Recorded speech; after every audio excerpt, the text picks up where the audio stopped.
Señor, cualquiera que sea nuestra necesidad en este día. Señor, que tu palabra, Señor, haga un efecto profundo en nuestro interior. Y que, Señor, nos transforme y nos haga crecer conforme a la imagen de tu Hijo Jesucristo. Bendecimos al siervo que trae la palabra. Sé tú con él. Que tu Espíritu Santo, Señor, le haga pronunciar las palabras adecuadas para este mensaje. Y que, Señor, al terminar, podamos decir nosotros al final del sermón, aleluya a nuestro Dios. Te alabamos y bendecimos tu nombre. En el nombre de nuestro amante Salvador, Jesucristo. Amén. Pueden tomar asiento, hermanos. Nuestros niños y jóvenes pueden pasar a cada quien a su clase. Y nosotros nos quedamos escuchando el sermón de esta mañana con nuestro pastor, Roberto Sánchez. Voy a suplicar que abran sus Biblias al libro de los Hechos, el capítulo 13. Abramos nuestras Biblias al libro de los Hechos, el capítulo 13. Vamos, hermanos, a regresar a una preciosa porción de la Escritura. Ese es el capítulo 13, el versículo 42 al 52. Y en esa porción vemos cómo una iglesia nace. Vemos nosotros los elementos que están alrededor de no solamente una iglesia naciente, pero una iglesia también en desarrollo. Para nosotros, crecimiento, para nosotros este tema no debería ser un tema extraño porque lo leemos en las páginas de la Escritura. Si nosotros nos disciplinamos a abrir el libro de Dios, vamos a encontrar las categorías en las cuales cada uno de nosotros debemos de crecer. Esta es una de ellas. Para nosotros esta no es una opción, no es un asunto que crecimiento de la iglesia, que plantación de iglesia. Eso es para los expertos, para las denominaciones, para los pastores. Eso simplemente no tiene nada que ver conmigo. Pero la realidad es que si usted es hijo de Dios, usted es parte de una iglesia, ese es un interés que usted y yo debemos de tener. No solamente por vía de investigación, de inquisición, no solamente por vía que estamos en el libro de Dios, pero somos parte de su reino. Y entonces el deseo de Dios es que nosotros busquemos primeramente el reino de Dios, su justicia. Luego las demás cosas vendrán por añadidura. Pero buscar el reino de Dios y su justicia tiene que ver no solamente con la realidad de que Él es rey, pero su voluntad debe de ser plasmada, debe de ser no solamente entendida, respetada, obedecida, pero también proclamada.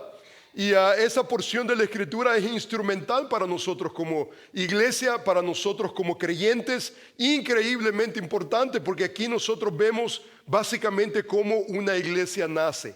Vamos, hermanos, a leer el capítulo 13 del libro de los Hechos, versículo 42, comienza diciendo de la siguiente manera: cuando salieron ellos de la sinagoga de los judíos, los gentiles le rogaron que el siguiente día de reposo les hablasen de estas cosas.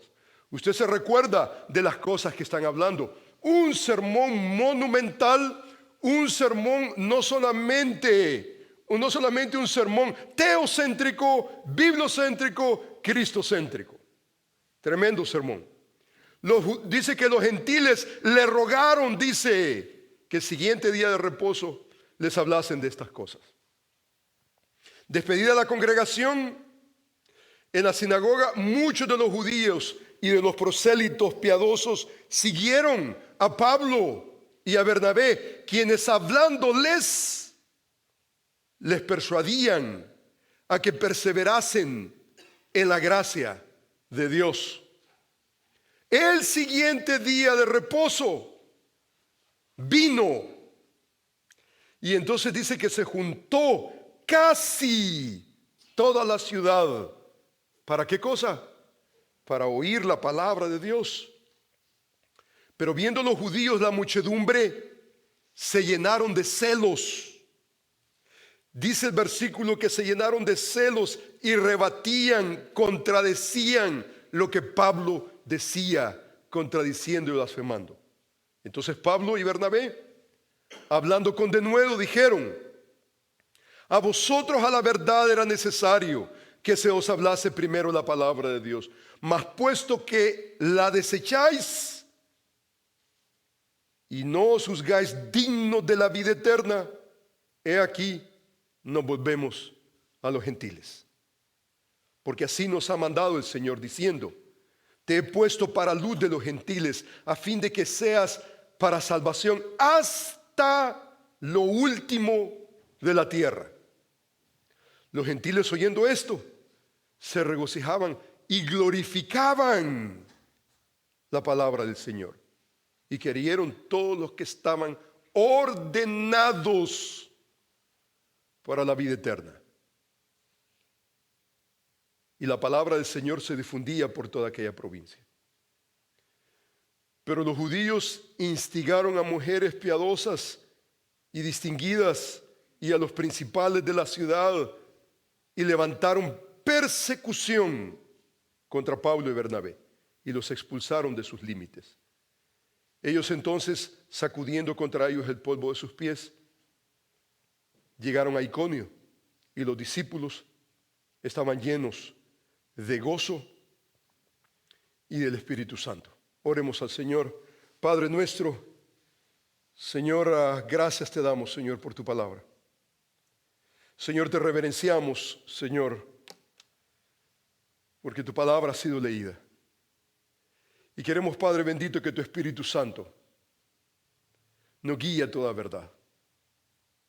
Que tu Espíritu Santo, Señor, nos guíe a lo que tú tienes, Señor, preparado para nosotros en esta mañana. Deseamos, Señor, crecer en tu palabra. Deseamos, Señor, no solamente entender tu palabra, pero regocijarnos en tu palabra. Deseamos glorificar tu palabra a medida que la obedecemos y que la proclamamos. Señor, bendice tu palabra en nuestros corazones.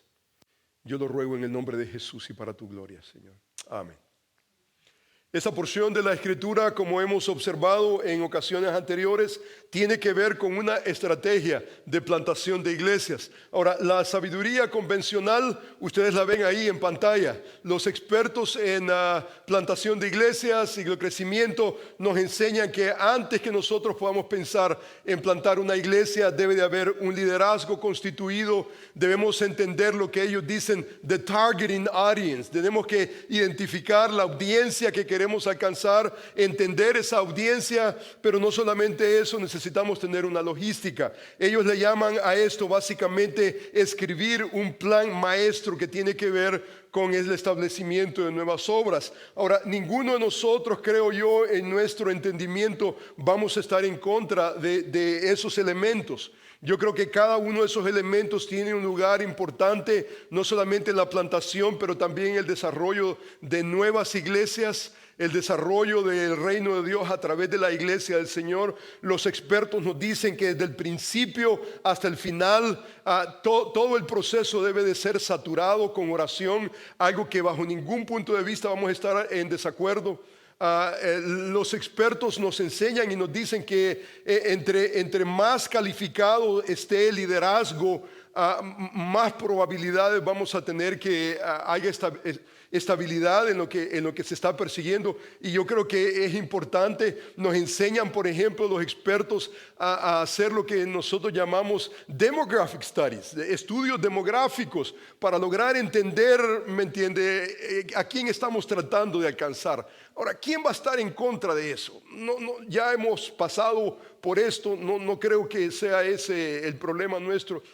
Uno de los problemas mayores en este movimiento de plantación de iglesias es algo que definitivamente, si usted lee el libro de Dios, los expertos nos dicen, por ejemplo, que si usted va a plantar una iglesia, usted necesita predicar menos y conectar más. Ahora, ese es un problema para los que leemos la Escritura. Porque cuando nosotros vemos el patrón del Nuevo Testamento, y no solamente el Nuevo Testamento, pero cuando nosotros vemos un vistazo al Antiguo Testamento y cómo Dios expande su reino, es the other way around. Es al otro lado. Lo que encontramos nosotros es un énfasis increíble porque la palabra de Dios sea proclamada. Mi punto acá no es necesariamente, mi punto no es, por ejemplo, aquí hay unos elementos que hemos leído que usted no los puede buscar, no los puede desear. Usted no puede decir, los hermanos Pablo, Bernabé sufrieron persecución. Yo voy a buscar persecución. Usted no puede hacer eso. Mi sugerencia no es que usted busque los elementos narrativos que están allí de por medio. Mi punto mayor es que nosotros entendamos que el que está más interesado en expandir el reino de Dios no es el pastor, no es la iglesia, no es la denominación, es el rey del reino. Dios es el que está más interesado. Y entonces Dios va a utilizar medios que están fuera de nuestra sabiduría convencional. Dios va a salir fuera de nuestra comprensión, de nuestra cajita lógica, tal vez teológica. Dios es más grande que eso. Y entonces necesitamos entender que Dios es más grande que nuestro ingenio, nuestra estrategia, nuestro plan de trabajo. Él es mucho mayor, más grande. Podemos tener el mejor liderazgo capacitado del mundo, entender nuestra comunidad vastamente. Podemos tener una estrategia logística de trabajo y no ver la bendición del Señor. Pero la realidad es que cuando la bendición de Dios está ahí, Dios se mueve afuera de ese paquetito, esa norma que muchas veces nosotros creamos. Es más, algo muy importante que nosotros podemos ver acá es básicamente 3 aspectos importantes, elementos, factores que deben de estar ahí, que usted no tiene que desearlos, pero van a estar by default, van a estar allí de por medio. En un sentido, algunos de ellos podemos diseñarlos, otros van a estar ahí como consecuencia de otros elementos. Algunos van a ser básicamente causa, el otro va a ser efecto. Esos efectos no podemos controlarlos. Tal vez la causa, que es la proclamación del Evangelio de Jesucristo, la palabra de Dios, es un elemento predominante que nosotros hemos observado en este pasaje. Dice que el siguiente día de reposo, se juntó casi toda la ciudad. Enfáticamente Lucas nos dice, para oír la palabra de Dios. No vinieron a ser entretenidos, sino que vinieron, dice, para oír la palabra de Dios. El día siguiente dice que se juntó casi toda la ciudad y se juntó para oír la palabra de Dios. Dice la Escritura que te he puesto para luz de los gentiles a fin de que seas para salvación hasta lo último de la tierra. Dice que los gentiles, oyendo esto, se regocijaban, y dice que glorificaban la palabra del Señor. La palabra del Señor, dice que se difundía en toda aquella provincia. O sea que el plan que nosotros vemos en esta plantación de iglesia no es menos palabra, sino más palabra. La palabra de Dios está siendo proclamada. Los gentiles la oyeron, se regocijaban, y dice que glorificaban la palabra del Señor. Creyeron todos los que estaban ordenados para la vida eterna. Usted observa que glorificaban la palabra del Señor. La única manera de glorificar la palabra de Dios es obedecer la palabra de Dios. Vemos nosotros que los que estaban ordenados para la vida eterna, esos que en teología llamamos los electos, necesitan escuchar la predicación del Evangelio de Jesucristo para responder apropiadamente y poder darle gloria y alabanza a nuestro Dios. La realidad es esta, hermanos, que el factor inevitable es básicamente persecución. La persecución usted no la busca, usted no la diseña, usted no le dice a Dios, Señor, mándame persecución. Usted no es masoquista, usted no quiere entrar en esa desilusión, absolutamente inequívoco. La realidad es que usted hace lo que es debido hacer, que es predicar la palabra de Dios. Entonces ese es el factor inevitable. Dice que el día siguiente, día de reposo, se juntó casi toda la ciudad para oír la palabra de Dios. Pero viendo los judíos, la muchedumbre, dice que se llenaron de celo. Usted recuerda, rebatieron a lo que Pablo decía, contradiciendo, blasfemando. Cuando hay celo, entonces las manos se mueven y la boca se mueve. En este caso dice que los judíos, al ver la muchedumbre, ¿qué es lo que significa eso? ¿Qué es lo que representa? Están escuchando a quien no deberían de estar escuchando. Hay celo. Y entonces, como nos dice Santiago, lo hemos observado, donde hay celo y contención, allí hay toda obra perversa. No importa el contexto.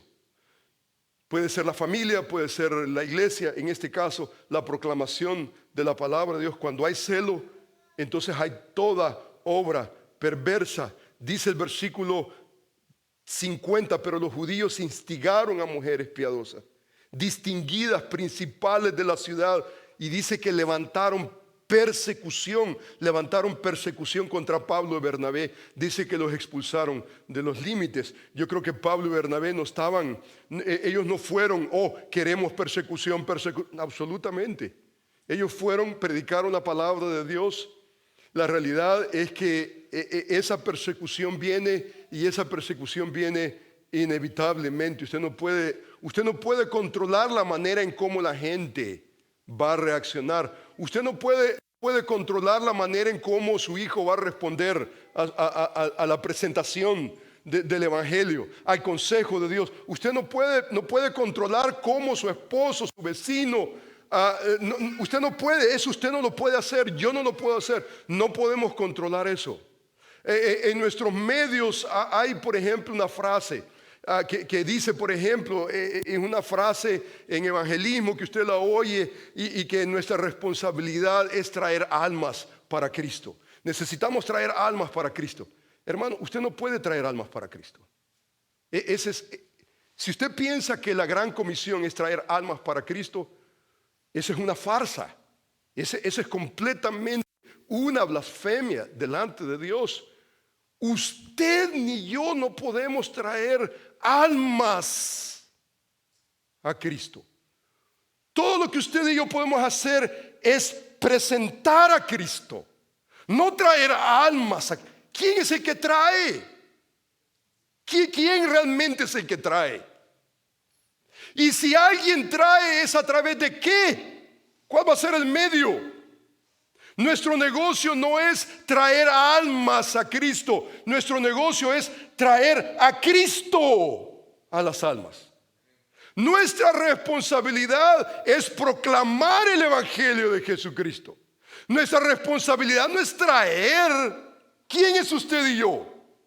Nosotros somos solamente instrumentos de proclamación en las manos del Señor. Nuestra responsabilidad no es traer almas a Cristo. Nuestra responsabilidad es traer a Cristo al mundo perdido que está a nuestro alrededor.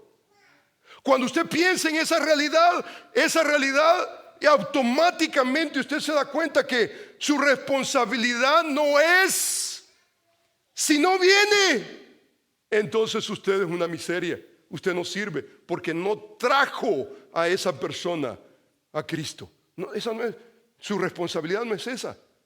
En ninguna parte de la Escritura usted encuentra que nuestra responsabilidad es traer almas a Cristo. Nuestra responsabilidad es proclamar el evangelio de Jesucristo. Es más, necesitamos ver la gran comisión. Cuando usted observa la gran comisión en el libro de Marcos, dice la Escritura que les dijo: id por todo el mundo, predicar el evangelio a toda criatura. El que creyere, fuere bautizado, será salvo. Esa no es su responsabilidad. Creer no es su responsabilidad. Responder no solamente privadamente, pero públicamente en las aguas bautismales no es su responsabilidad. Dice la Escritura, dice: mas el que no creyere, esa no es su responsabilidad. Esa no es mi responsabilidad. Su responsabilidad es predicar el evangelio a toda criatura. Su responsabilidad es traer a Cristo al mundo. No traer al mundo. No, esa no es. Usted y yo necesitamos entender que usted va a predicar fielmente el evangelio de Jesucristo. Y entonces van a haber algunos que van a creer y van a ser salvos. Pero van a haber otros que no van a creer y dice que será condenado. La realidad es esta, hermanos. La realidad es que el que es condenado porque no ha creído, hermano, escúcheme, most likely is not going to be your friend. No va a ser su amigo. La realidad es esta. El que cree y públicamente lo dice al mundo a través del bautismo, es salvo. Es muy probable que va a ser su amigo y lo va a buscar y lo va a desear y va a desear estar con usted. Pero el que no cree, el que es condenado, no está esperando, ni usted ni yo, no esperemos. En el texto que estamos leyendo observamos nosotros que Pablo y Bernabé entran a Antioquía de Pisidia, proclaman el evangelio de Jesucristo. La ciudad se juntó, casi toda la ciudad se juntó. ¿Para qué? Para oír la palabra de Dios. Y hay dos respuestas que usted no puede controlar.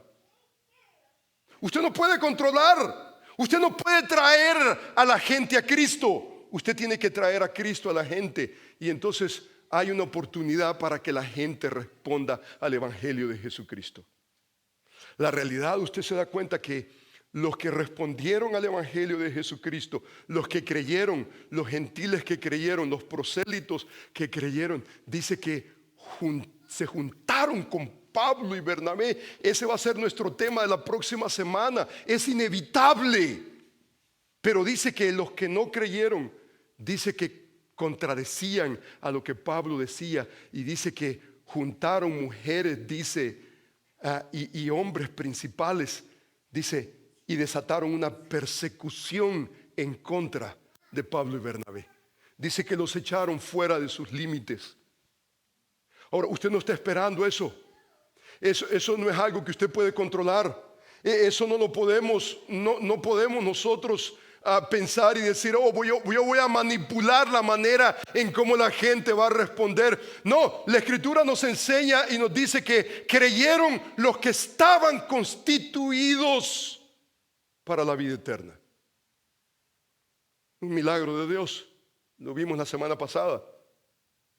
La realidad, hermanos, que dice la Escritura, el libro de Mateo: entrar por la puerta estrecha, porque ancha es la puerta, espacioso el camino que lleva a la perdición. Y dice que muchos son los que entran por ella. Y dice, porque estrecha es la puerta, angosto el camino que lleva a la vida, y pocos son los que la hallan. En otras palabras, hermanos, no somos la mayoría. Continuamos siendo la minoría. Y aunque George Barna quiera convencernos que la población de demographic studies, él hace demographic studies y él trata de decirle a la comunidad cristiana que nosotros somos una mayoría, porque los estudios demográficos enseñan que somos cristianos y hay un segmento enorme de la población que es cristiano, hasta que usted comienza a pensar en la definición que George Barna tiene de cristiano. Cualquiera puede ser cristiano. Si no es musulmán, es cristiano. Si no tiene cola, es cristiano. Si es humano, es cristiano. Una definición ilusa, no es bíblica. La Escritura ya nos dijo que somos los menores. Estamos en la minoría. Y entonces, ¿qué va a pasar con la mayoría? ¿Qué va a ocurrir con la mayoría? La mayoría va a reaccionar. Y la mayoría va a reaccionar, y no va a reaccionar en relación al evangelio de Jesucristo. Va a reaccionar en relación a la perdición que ellos mismos han abrazado. Ahora, hermano, eso no se trata de Antioquía de Pisidia solamente. Eso no se trata de ir al otro lado del mundo. Eso se trata de ir y conversar con su hijo, conversar con su hija, con su esposo, conversar con el que tiene usted se identifica con Dios y usted comparte el consejo de Dios. No podemos estar esperando que gente va a creer y se va a identificar y le va a decir a usted: papá lindo, qué precioso mensaje que me diste, un consejo tan lindo. ¿Por qué no nos sentamos todos los días en la mañana? Eso solamente va a ocurrir ¿con quién? Con alguien que cree. Pero el que no cree, como el que no cree, el hijo que no cree, el esposo que no cree, ¿cuál va a ser la reacción? ¿Cuál va a ser la respuesta? Mira, no me traigas tu religión. No quiero ir solamente interesado en que el cristianismo. ¿Usted cree que su hijo, su hermano, su tío, su abuelo lo va a abrazar y le va a decir: wow? No, ¿sabe lo que experimentamos todos y cada uno de nosotros? Lo que experimentamos es que va a haber una fiesta y no lo invitan. Y usted es miembro de la familia. ¿Y por qué no lo invitaron? Pura Biblia. Y entonces la pregunta es: ¿qué es lo que usted y yo vamos a hacer? Usted se da cuenta que ancho es el camino. Ancho es de los más. De los pocos es identificarnos con el camino. Identificarnos con nuestro Dios. Identificarnos con la voluntad del Señor para nuestras vidas. Identificarnos con lo que Dios desea hacer en nuestras vidas, a través de nuestras vidas, en el mundo que está a nuestro alrededor. Identificarnos es de los pocos.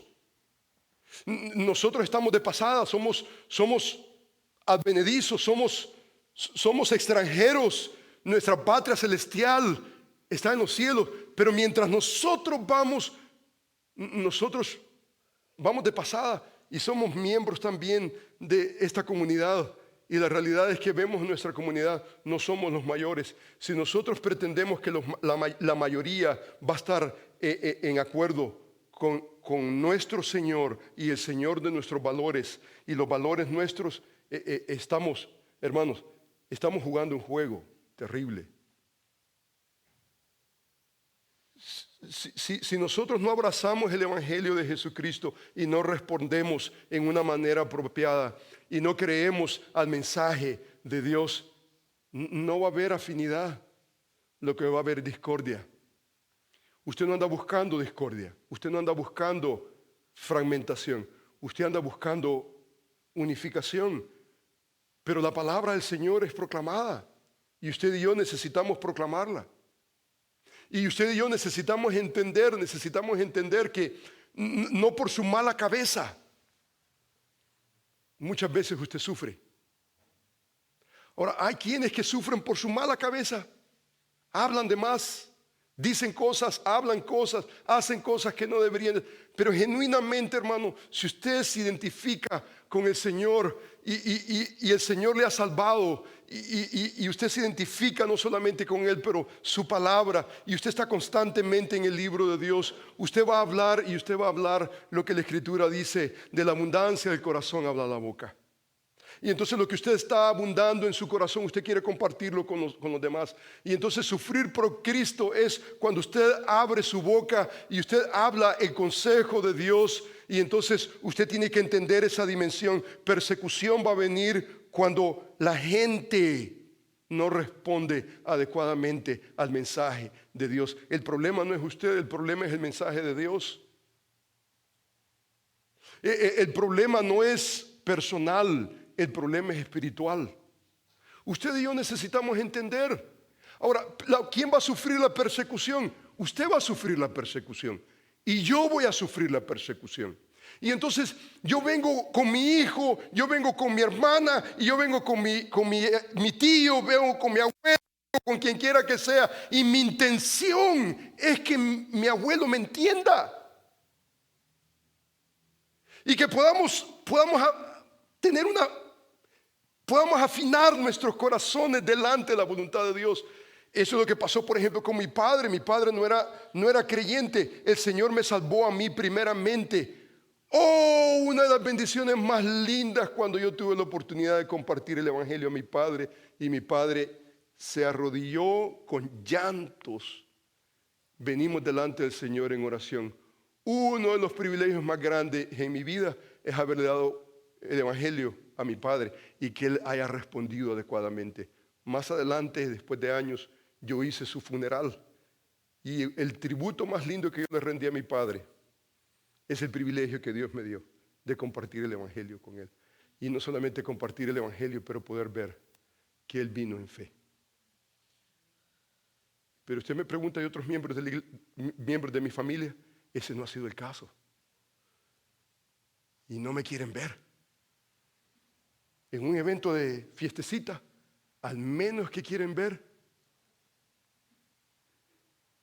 es al pastor. Persona no grata. Pero usted tiene que entender que esto no es un asunto personal. Es un asunto espiritual. Usted se ha identificado con el Señor. Y usted se ha identificado primeramente con el Señor antes que con su propia familia. Ese es el evangelio de Jesucristo. Y entonces aquí el asunto es sufrir por el nombre de Cristo. ¿Qué es lo que significa? No es un asunto personal. Usted y yo vamos a sufrir, no hay duda. Un dolor enorme en el corazón cuando usted ve que todos están invitados, menos usted. Y usted se queda como pollito comprado. ¿Por qué no yo, Señor? Y entonces, de repente, usted recupera entendimiento y usted se da cuenta de lo que significa sufrir por el evangelio de Jesucristo. Usted comienza a figurar que Dios no solamente nos ha dado el privilegio de creer en Él, pero sufrir por Él. Pablo y Bernabé están haciendo eso. Ellos han entrado a Antioquía de Pisidia. Gente ha creído, gente ha respondido, pero gente también en su celo están respondiendo en persecución y están respondiendo en una manera que nosotros no quisiéramos hacerlo. No quisiéramos ni siquiera pensarlo. Pero usted se da cuenta, hermano, que aquí es precisamente donde encontramos nosotros no solamente el asunto que en la persecución no es un asunto personal, es un asunto espiritual, es un asunto divino. Y entonces inmediatamente una de las verdades más preciosas que usted y yo podemos entender y procesar en nuestra vida diaria, especialmente cuando hay persecución, es la soberanía de Dios. La soberanía de Dios nos enseña, dice por ejemplo en el capítulo 4, Lucas nos enseña que puestos en libertad Pedro y Juan, viniendo del calabozo, sufriendo por predicar el evangelio de Jesucristo, dice que puestos en libertad, dice que vinieron a los suyos, a los que aman el evangelio de Jesucristo. Están dispuestos a sufrir por el nombre de Cristo. Dice que les contaron todo lo que los principales sacerdotes y ancianos les habían dicho. Y dice que ellos, habiendo oído, alzaron unánimes, dice, la voz a Dios diciendo: soberano Señor. Déspota. Significa Él está en absoluto control de todo. Vienen sufriendo y vienen delante de Dios, reconociendo que Dios es el déspota. Solamente a Dios apropiadamente le corresponde esa palabra déspota. La palabra déspota es mala cuando es aplicable a un hombre, a un ser humano, pero es correctamente aplicada solamente cuando es aplicada a Dios, porque Él es el que está en control. Aquí nosotros vemos la relación del sufrimiento y un reconocimiento increíble que Dios es el que está en control del cielo y la tierra y todo evento que sucede con usted y conmigo, especialmente todo evento que tiene que ver con la expansión de su reino. Usted se da cuenta cómo Dios ve básicamente, cómo Dios ve a los gobernantes. Dice, porque los gobernantes, dice el libro de Romanos, es servidor de Dios. Tal vez ellos no se ven de esa manera, pero en la soberanía de Dios, ¿sabe lo que son los gobernantes?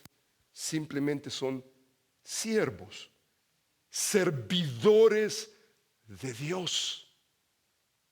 Esa es la soberanía de Dios. Ahora, usted se da cuenta, usted no tiene capacidad, usted no tiene manera de controlar cómo los hombres van a responder al Evangelio de Jesucristo. No tiene, usted no puede. Usted puede solamente controlar lo que usted puede controlar.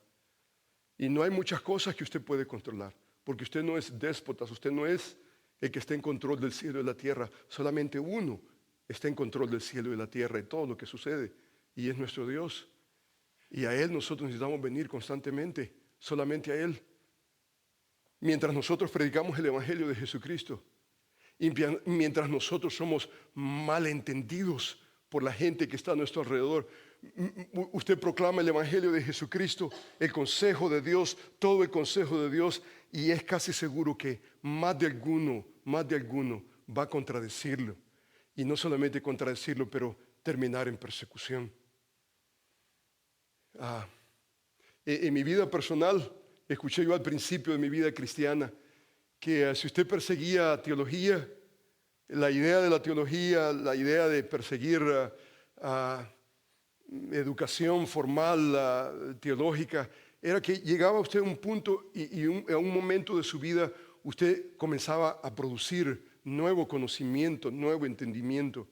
Y entonces la idea es poder crecer suficiente para que a un momento, un punto de su vida, usted pudiera proveer un conocimiento nuevo, innovación teológica.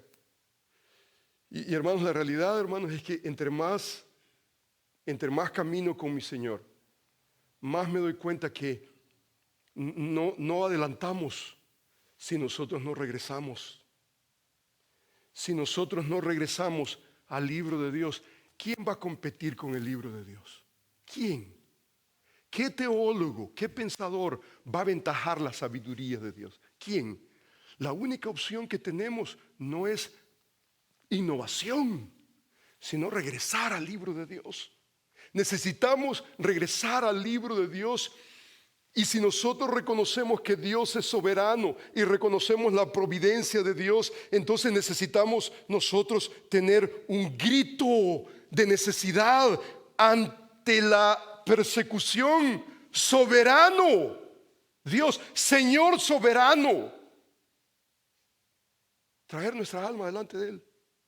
Él no solamente está en control, pero Él ha hablado. Él nos ha dado entendimiento. Leía, por ejemplo, a los padres de la iglesia, primeros 4 siglos de historia.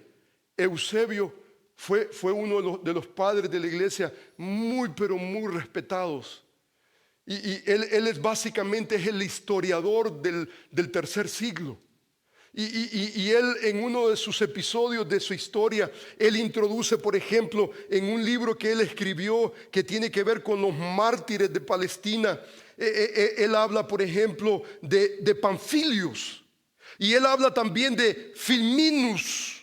Filminus era un juez romano que era el responsable de parte del imperio romano para filtrar a los creyentes, los cristianos. El cristianismo estaba tomando forma, ya no era ya no era algo insignificante. Ya al segundo siglo ya estaba tomando un apogeo, una proporción más allá. El imperio romano siempre quiso tener la bota sobre encima de cualquier región, de cualquier rey, de cualquier movimiento. Y entonces en Palestina había un juez Y este juez básicamente era el que procesaba. Su nombre básicamente Firminus. Y este Firmino básicamente procesaba a los cristianos. Y entonces los cristianos hablaban de la gran promesa que un día iban a estar en su patria celestial. Y este juez quería entender en dónde estaba ubicado ese reino.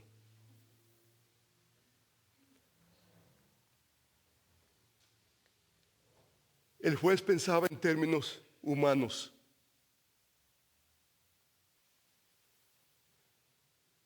Lo que representaba tal vez una amenaza para el imperio romano. Los cristianos pensaban en la patria celestial. Y cuando no había manera de poder, ¿dónde está esa patria?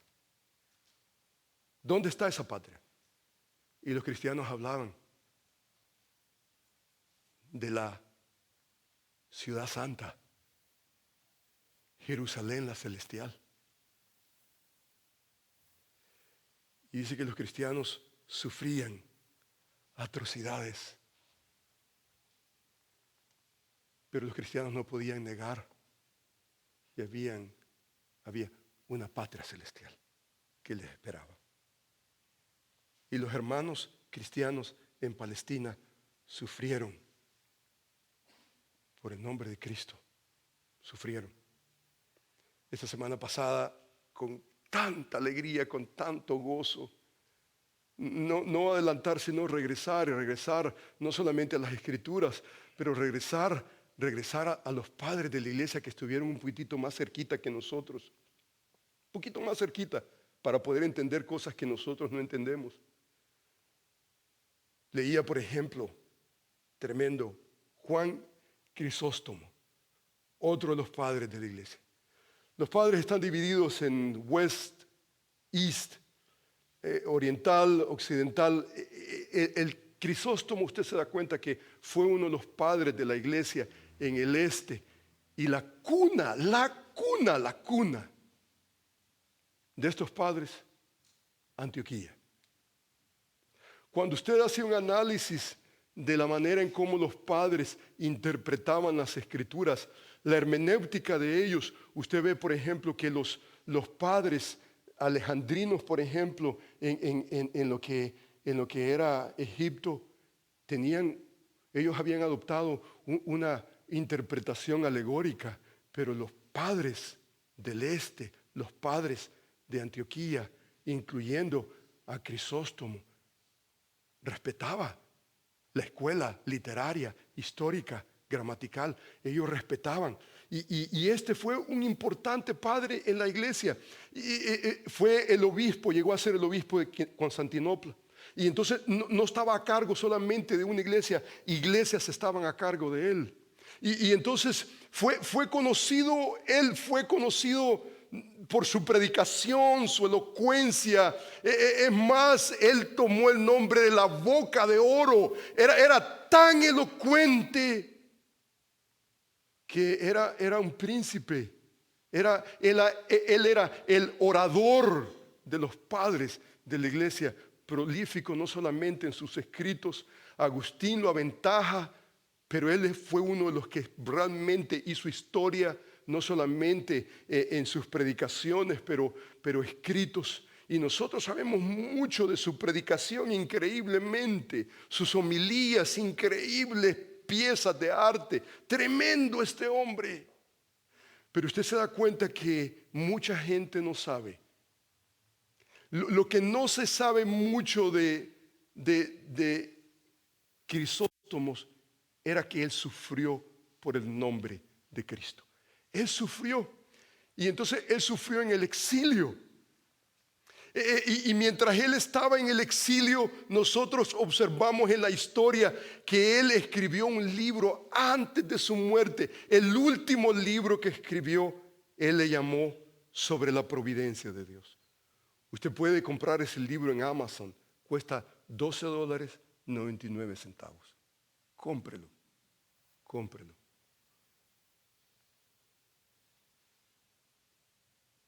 Y en su sufrimiento, como pastor, él quiso ayudarle a sus iglesias a cómo tratar con la persecución. Como creyentes, como un creyente trae honor y gloria a Dios en la persecución. Él atravesó su libro, básicamente, él lo dedicó a sus feligreses, miembros de las iglesias, que como él estaban sufriendo por el nombre de Cristo. Y en ese libro, él habla de 4 cosas increíblemente preciosas sobre la providencia de Dios, la soberanía de Dios. Cuando usted predica el evangelio y la gente no responde en fe, no responde en fe. Él habla de 4 cosas que todo cristiano necesita hacer. Número 1, él dice, filtre todo evento a través de las Escrituras. Él hablaba y él decía, por ejemplo, que el asunto importante no es lo que pasa, sino cómo nosotros interpretamos lo que pasa. El asunto no es, en la vida no es lo que está pasando, sino cómo nosotros interpretamos lo que pasa. Por ejemplo, él hablaba y él decía que el sufrimiento es como la medicina. En el momento nos cuesta tragar la medicina, pero al final nos hace mejor. Y entonces la idea de Juan básicamente era ayudar a su gente a entender que el sufrimiento es cierto, es amargo, pero al final te hace bien. You don't get bitter, you get better. Every time. Si tú aprendes a pensar bíblicamente, si aprendemos nosotros a filtrar este evento, no de mi perspectiva, sino la perspectiva divina, eso es sabiduría. Sabiduría es aprender a ver la vida de la perspectiva de Dios y actuar conforme a esa perspectiva. Eso es sabiduría divina. Aprender a ver ese evento no de mi perspectiva humana, no como la cultura lo ve, no como yo quisiera verlo, desearlo, sino como Dios lo ve. Y entonces el desafío es aprender a pensar bíblicamente, ser cristianos que pensamos bíblicamente, actuamos bíblicamente. Por ejemplo, él decía, tú no solamente no te dañarás con los eventos que pasan, pero cosecharás grandes beneficios que vienen después de que esos eventos pasan. El asunto no es lo que está ocurriendo en el momento, sino cómo nosotros vamos a interpretar ese evento. Y mayormente si lo vamos a interpretar en relación a los designios de Dios, conforme a la sabiduría de Dios, la revelación de Dios, el conocimiento de Dios. Esa es la diferencia. Crisóstomo decía, cristiano, ¿quieres vivir en gloria a Dios en la persecución? Aprende a filtrar cada evento de tu vida a través de las Escrituras. Pero él también decía, número 2, entiende tus limitaciones humanas.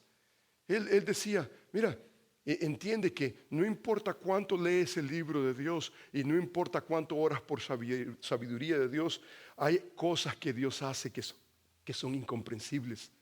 Hay cosas que usted y yo no vamos a entender porque hay una limitación.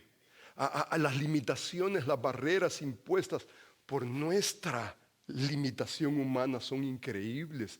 Pero usted se da cuenta que así mismo podemos ver al otro lado las ilimitaciones de Dios en su soberanía. Son ilimitadas. Él no está en nuestra categoría. Nosotros podemos solamente intentar en base a la revelación de Dios, pero Deuteronomio dice que las cosas reveladas son para vosotros y para vuestros hijos, para que las obedezcamos. Pero las cosas que no son reveladas pertenecen a Dios.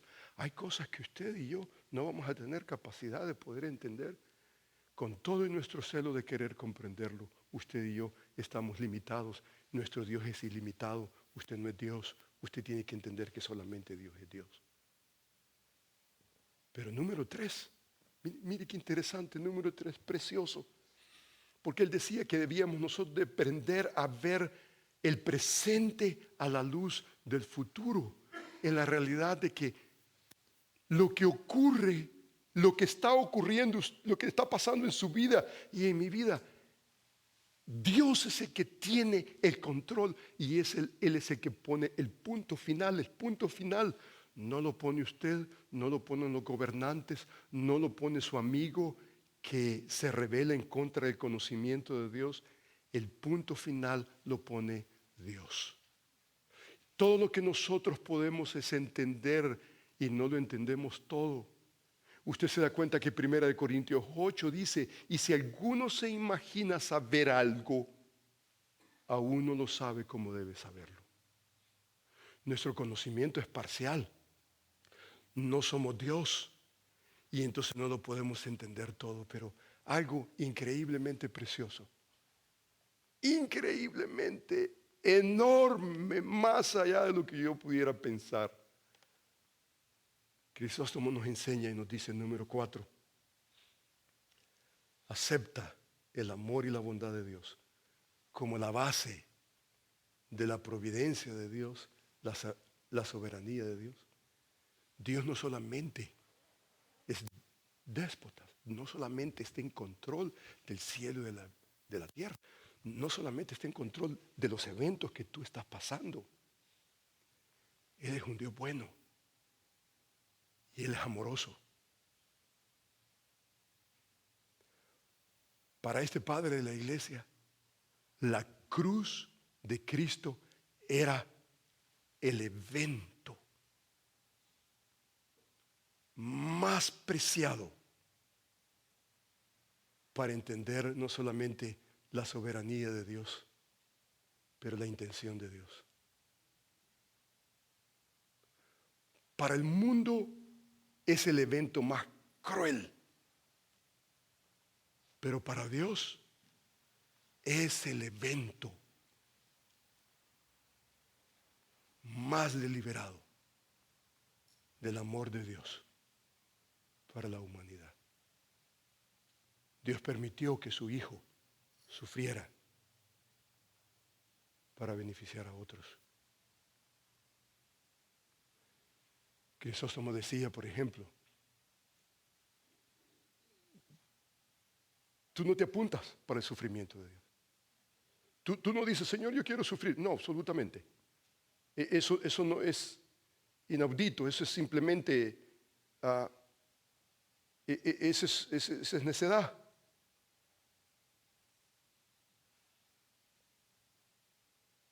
Dios escoge. Y Él dice, por ejemplo, ¿cómo es posible que Esteban predicó un sermón? Felipe predicó no solamente un sermón, pero Felipe fue parte de un avivamiento en Samaria. Fue instrumental para introducir el evangelio a África. Terminó en Cesarea de Filipo, en una casa de retiro increíble. ¿Cómo es posible que dos diáconos de la iglesia, Dios permite que a uno predique un sermón, el otro una serie de sermones, avivamientos y cuántas cosas? ¿Y quién decide eso? ¿Quién decide eso? Usted lee el capítulo 12 de Hechos, dice que Herodes mató a Jacobo a espada. ¡Pum! Se propuso, dice, matar a Pedro, y dice que un ángel del Señor vino y lo liberó. ¿Por qué Santiago sí y Pedro no? Usted eso no lo puede decidir. Yo no lo puedo decidir. Eso es solamente la soberanía de Dios. Pero cuando usted entiende Cuando usted y yo entendemos, número uno, que Dios no solamente está en control, pero Él está haciendo como lo hizo con su Hijo, sacrificarlo, empobrecerlo para enriquecer a otros. Yo no entiendo eso. Yo no lo entiendo. ¿Cómo Dios va a permitir que usted o yo seamos empobrecidos en persecución para enriquecer a otros?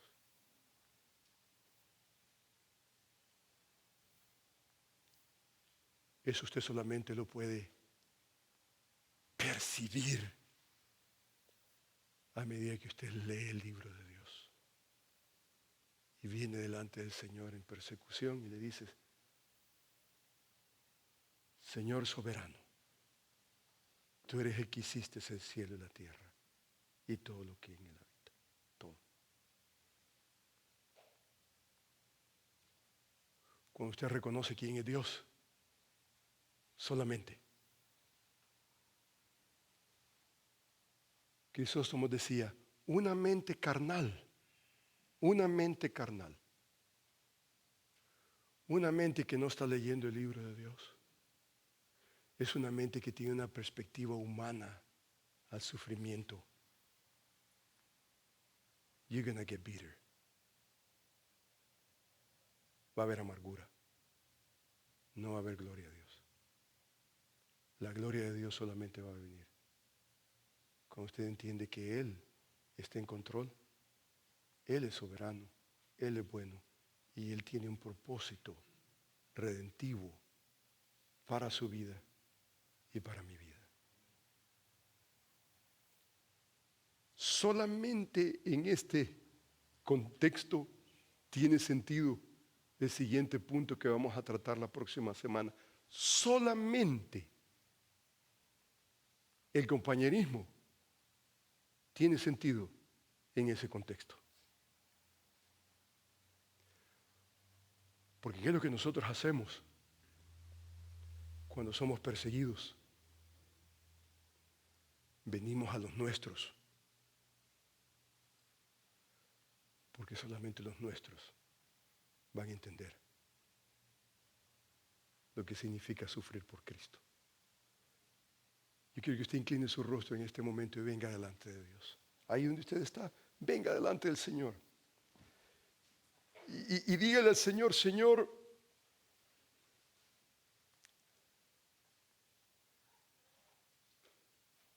gracias porque una vez más puedo entender que yo no soy el que estoy en control.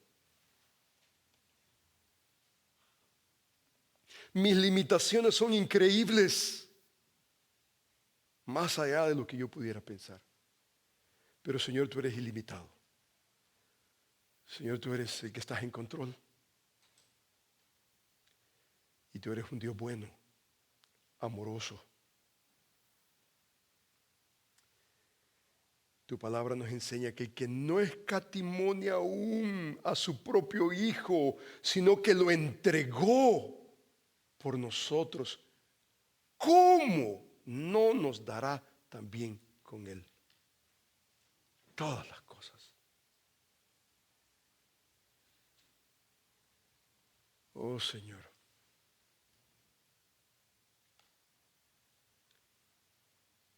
increíble acto de amor. No hay limitación. Si Dios es con nosotros, ¿quién contra nosotros? Señor, te bendecimos. Te damos, Señor, a ti el honor y la gloria. Porque sabemos cuál es nuestra tarea. Es una: la proclamación del Evangelio de Jesucristo.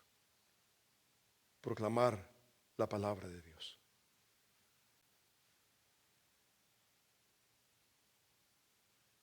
Los resultados no podemos controlar. Señor, yo ruego en el nombre de Jesús que nos dé gracia para con nuestros amados. Yo ruego, Señor, que tú nos des el privilegio, que nos des, Señor, la capacidad de venir constantemente a tu palabra, ser renovados por ella, buscar la sabiduría de Dios, la perspectiva divina ante los eventos de la vida, y que podamos, Señor, reconocer una vez más nuestra limitación, pero reconocer, Señor, tu grandeza, tu poder, tu benignidad, tu grandeza. Señor, gracias te damos, porque tú eres. Gracias porque podemos echar todas nuestras ansiedades sobre ti, porque tú tienes cuidado de nosotros. Señor, bendice la vida de cada uno de mis hermanos, cada hermana. Señor, yo ruego en el nombre de Jesús que nos deje el privilegio de terminar bien.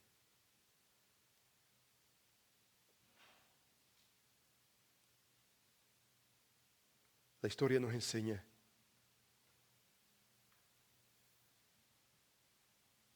que Crisóstomo murió en el exilio, desterrado, y sus últimas palabras fueron doxa ton teo panton eneken. A Dios sea la gloria en todo. Señor, deseamos terminar bien, para el honor y la gloria tuya.